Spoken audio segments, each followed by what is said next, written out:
everyone! Welcome back to Real Easy Talks, your daily English practice. I'm Anna. And I'm Tom. So glad you're here with us today. If you're new, hit subscribe so you don't miss our daily episodes.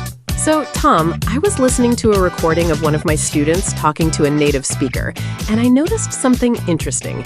The native speaker said, anyway, 14 times in a 10-minute conversation. 14. 14? That's like once every 43 seconds. And by the way came up 6 times, and I mean 11 times. That's 31 of these tiny phrases in 10 minutes.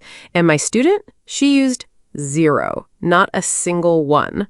0. And let me guess, her grammar was perfect? Perfect grammar, good vocabulary, clear pronunciation, but she sounded flat, like a well-written email being read out loud. Everything was correct, but something was missing. That's me on every client call. I can explain the design, I can present the options, but my English sounds like a textbook. And your clients? They go, anyway, so by the way, and the conversation just flows like water. And mine is like ice cubes falling on a table. Ice cubes on a table. That's such a perfect image. It's still water, but it doesn't flow. So what are these words actually doing? They're not grammar. They're not vocabulary. They're what? They're the steering wheel of a conversation. Grammar is the engine. Vocabulary is the fuel. But anyway, by the way, and I mean, they're how you turn, slow down, and change direction without crashing. A steering wheel. Okay, so without them, I'm driving in a straight line, moving forward, but I can't turn. Exactly. And today, we're going to teach you how to steer. Let's start with the most useful one. Anyway. Anyway. I hear this one everywhere. Because it is everywhere. Anyway has 3 main jobs. Job 1, getting back on track. When a conversation has wandered off topic, anyway brings it home. Like a GPS recalculating? That's a great comparison. You're talking about one thing, you wander off topic, and then, anyway, what I was trying to say is, boom, you're back on the main road. Give me a real example. I was on the phone with my sister Maya last night. She started telling me about this new coffee place, then the barista's tattoo, then her friend who also has a tattoo. Where was this going? That's the point. It wasn't going anywhere. And then she said, anyway, the reason I called was to ask about Mom's birthday. 20 minutes of tattoos, one anyway, and she's back. That sounds like Maya. Job 2, ending a topic you don't want to continue.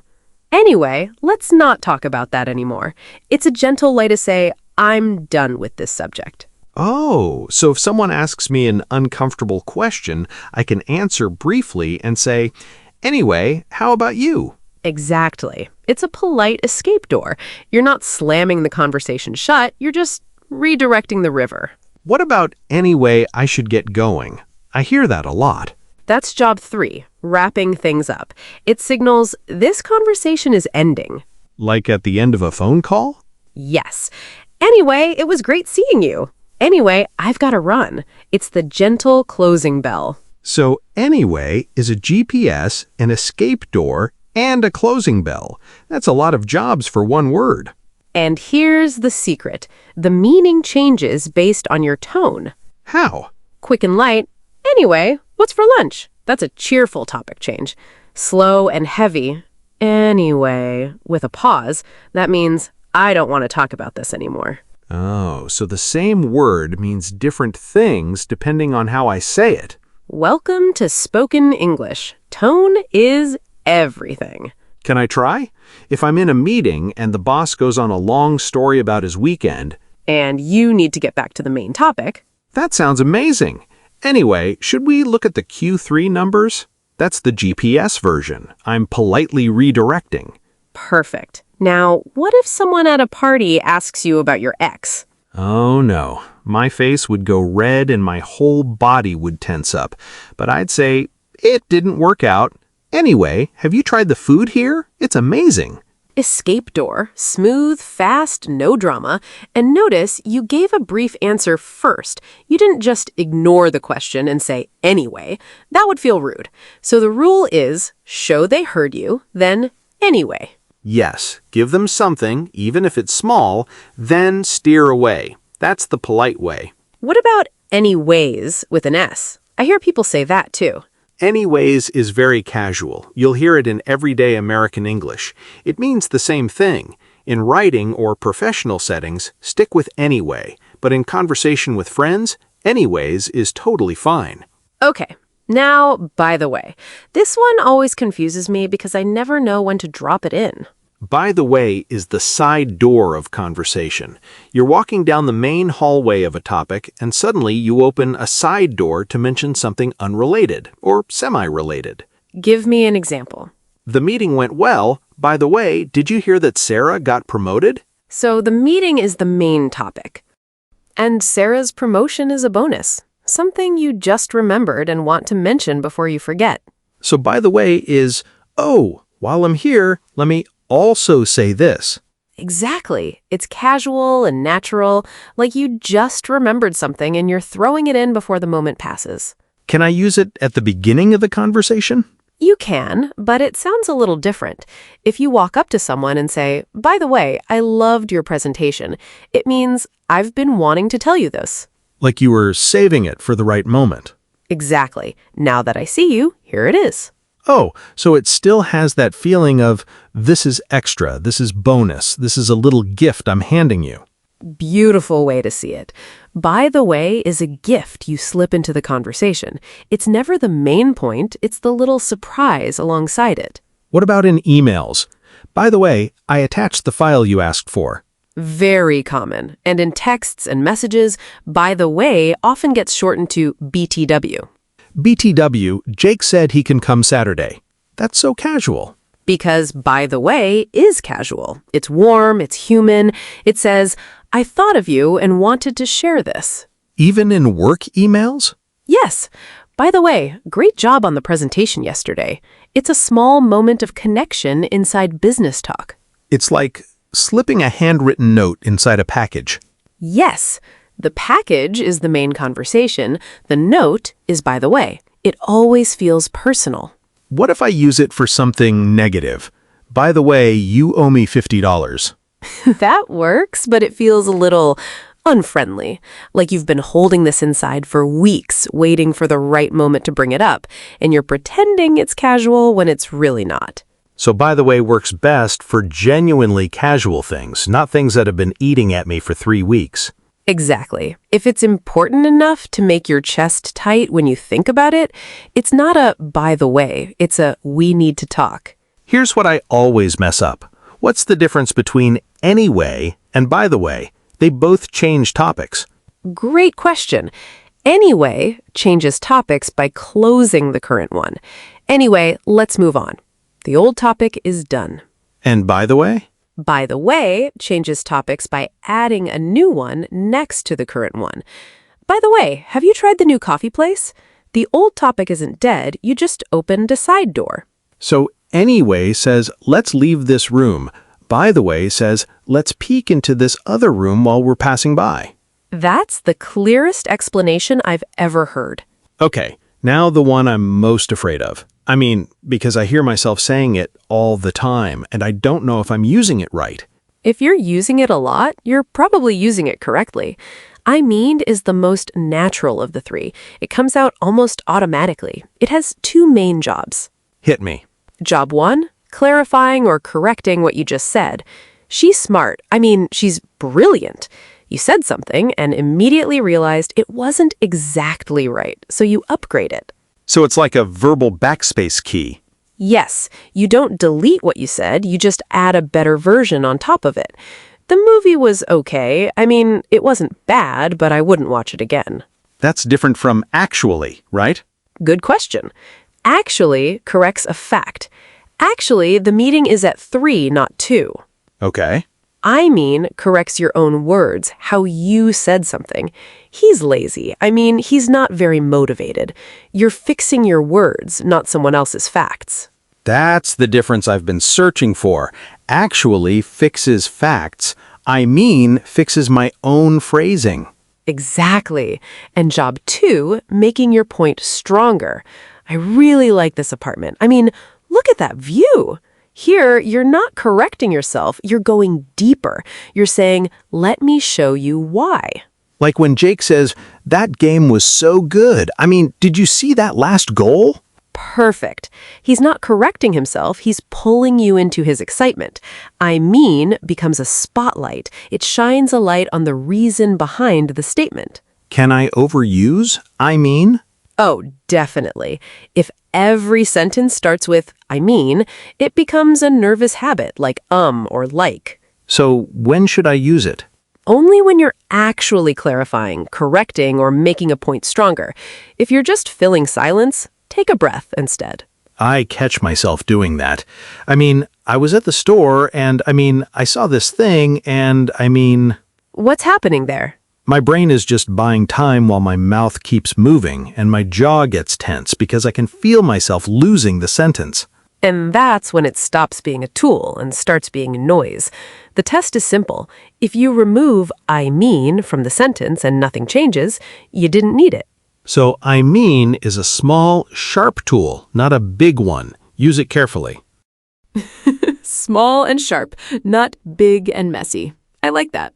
Let me try putting all three together in a real situation. I'm on a call with a client. Go. So the design is almost ready. The main layout is done. We're just fixing the colors. By the way, your competitor launched a new website last week. Anyway, I'll send you the final version by Thursday. That was perfect. I mean clarified the project status. By the way, dropped in a useful side note. Anyway, wrapped up and moved to action. 3 phrases, 3 jobs, 1 smooth paragraph. And it sounded natural, not forced? Completely natural, because you used each one for its actual purpose, not randomly. That's the difference between fluency and faking it. Can we do one more? A casual situation? I'm at dinner with Jake and Lily. Go for it. So Jake was telling me about this hiking trail. It wasn't really a trail, more like a dirt path. By the way, Lily, did you bring sunscreen? Anyway, Jake, what happened with the bear? What happened with the bear? I love it. Did I use all 3 correctly? Yes, you corrected yourself with I mean, added a quick question with by the way, and brought the story back with anyway. That's how people really talk. It feels like once you know what each one does, they just appear. You don't have to force them. That's the goal. They become automatic, not something you decide, just something you do. Like breathing. You don't plan each breath, you just breathe. Can I try one more? A text message situation. Lily just sent me a message about dinner plans. Go. I'd write, hey, I think Italian sounds great for tonight. By the way, I ran into your mom at the grocery store and she looked amazing. Anyway, should I book a table for 7? Natural and warm. You handled dinner plans, dropped in a sweet personal detail about her mom, and circled back to the practical question. That's 3 layers of communication in one text. And without those phrases, it would be, Italian sounds great. I saw your mom. Should I book a table? Correct, but cold. Like a robot writing a report about your evening plans. Here's something I've been wondering. Can you stack them? Like, anyway, by the way, are you coming to Jake's party on Saturday? You can. Anyway, by the way, are you coming to Jake's party on Saturday? So, anyway closes the old topic and by the way opens the new one? Exactly. They work as a combo. Quick reset plus new information. What about, anyway? Also natural. I was going to complain. Anyway, it doesn't matter. That's messy, but it sounds real. Because it is real. You started to correct yourself, but then dropped the whole subject. That's how people actually talk. And if you're listening right now thinking, I never use these words, that's okay. That's exactly the gap these 3 phrases fill. Just pick one. Use anyway tomorrow in one conversation. The others will follow.